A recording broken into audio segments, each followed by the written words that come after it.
மாதிரி டக்குன்னு வந்து பட்ஜெட்டுக்கு அப்புறம் இன்னைக்கு பார்த்தீங்கன்னு வச்சுக்கோங்க, பட்ஜெட்டுக்கு வெளியே ரூன் போட்டுருவாங்க. தமிழ் மேலே ஏதாவது நேசிக்கிறாங்களாம். பட்ஜெட்டுக்குள்ள ஒண்ணுமே இருக்காது.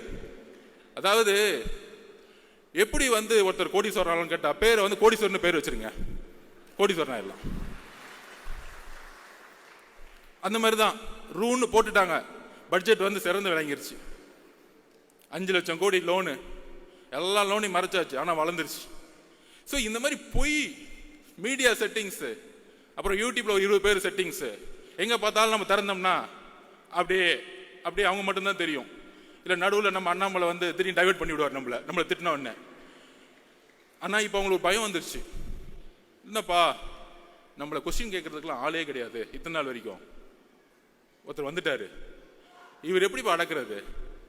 இவர் மக்கள் பயணத்தில் வரும் பொழுது பேரதிர்வுகளை ஏற்படுத்தும்.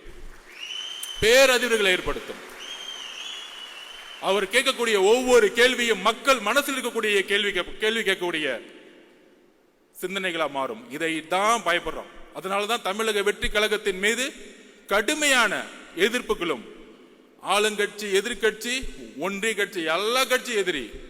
நீங்க யார் கூட சேர்ந்தாலும் சரி, சிங்கிளா மெஜாரிட்டியோட எங்களால் ஜெயிக்க முடியும்.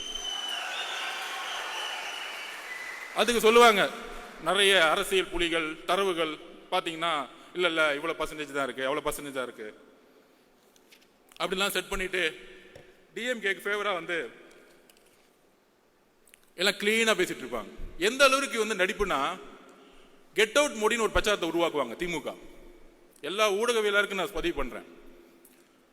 நமக்கு வந்து பார்த்தா தெரியும், நம்ம எல்லாம் ஒன்றிய அரசு பயங்கரமா திமுக தான். அதுக்கு தமிழ்நாட்டில் வந்து ஒன்றிய அரசை பிஜேபி எதிர்க்கக்கூடிய ஒரே